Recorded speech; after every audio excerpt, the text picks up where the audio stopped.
Assalamualaikum warahmatullahi wabarakatuh. Perkenalkan, nama saya Dian Herdiansah, mahasiswa Universitas Pasundan dari Fakultas Ekonomi dan Bisnis, Prodi Manajemen.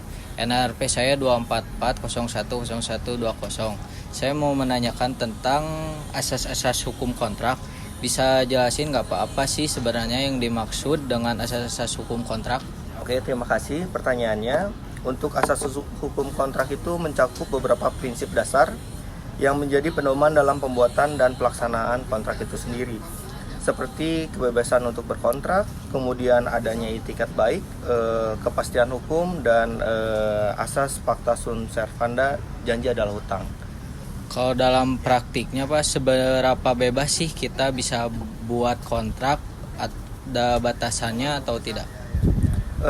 Kita memiliki kebebasan untuk membuat kontrak, namun tentu ada batasannya. Misalnya kontrak itu tidak boleh bertentangan dengan hukum, kemudian juga moral, kepentingan hukum, kepentingan umum. Kontrak yang mengandung unsur penipuan dan paksaan itu juga tidak diperbolehkan. Kalau buat contoh kasus nyata, kapan aja asas kebebasan berkontrak bisa dibilang tidak berlaku? Memang pada dasarnya setiap warga negara Indonesia memiliki hak untuk membuat suatu kontrak.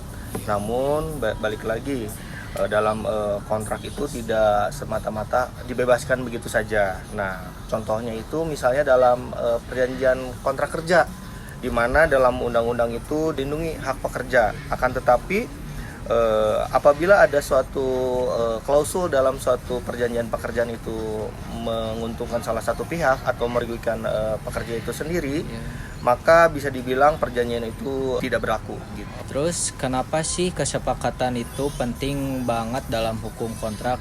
Ada pengaruhnya gak Pak kalau cuma salah satu pihak yang setuju? Tentu kesepakatan itu hal yang utama dalam membuat sebuah kontrak, di mana kedua belah pihak memang harus menyatakan dalam suatu perjanjian apa keinginan para pihak. Oleh karena itu setelah ada maksud dan tujuan, ada hak dan kewajiban, barulah kontrak itu dibuat.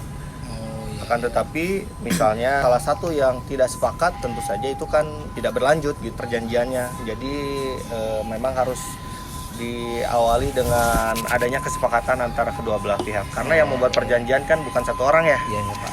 Gitu, harus lebih dari satu orang gitu, ada beberapa orang, minimal 2 orang. Gitu. Terus apa saja saran Bapak untuk mahasiswa manajemen bisnis dalam memahami dan menerapkan asas-asas hukum kontrak? Tentu untuk mahasiswa harus belajar apa pentingnya itu asas-asas hukum kontrak. Kemudian juga nanti mahasiswa bisa belajar dari hasil-hasil kontrak-kontrak yang atau perjanjian-perjanjian yang sudah ada.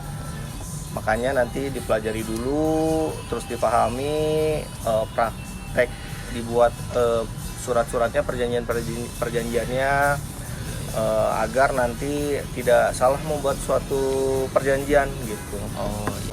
Kalau ada yang nggak memenuhi salah satu asas, itu masih bisa sah atau dianggap batal ya Pak? Harus semuanya sih, harus terpenuhi asas-asasnya. Jadi nggak bisa kalau misalnya ada satu asas misalnya itu maksudnya memiliki itikat yang tidak baik misalnya, ya berarti nggak akan bisa, karena kan harus asasnya harus terpenuhi, klausul yang halal juga harus terpenuhi. Jadi nggak boleh ada satu asas yang tidak terpenuhi. Terus sebagai notaris, gimana caranya memastikan kontrak yang dibuat itu sesuai sama semua asas hukum yang ada? Pertama, kita harus memeriksa dokumen-dokumen dari para pihak. Kita terus menganalisa dokumen-dokumen tersebut, memastikan juga apa keinginan para pihak, tujuannya dibuat kontrak itu untuk apa. Terus juga kita wawancara juga kepada klien setiap keinginan-keinginan para pihak, agar keinginan para pihak itu bisa dituangkan dalam suatu perjanjian dan tentu tidak menyalahi aturan hukum yang ada.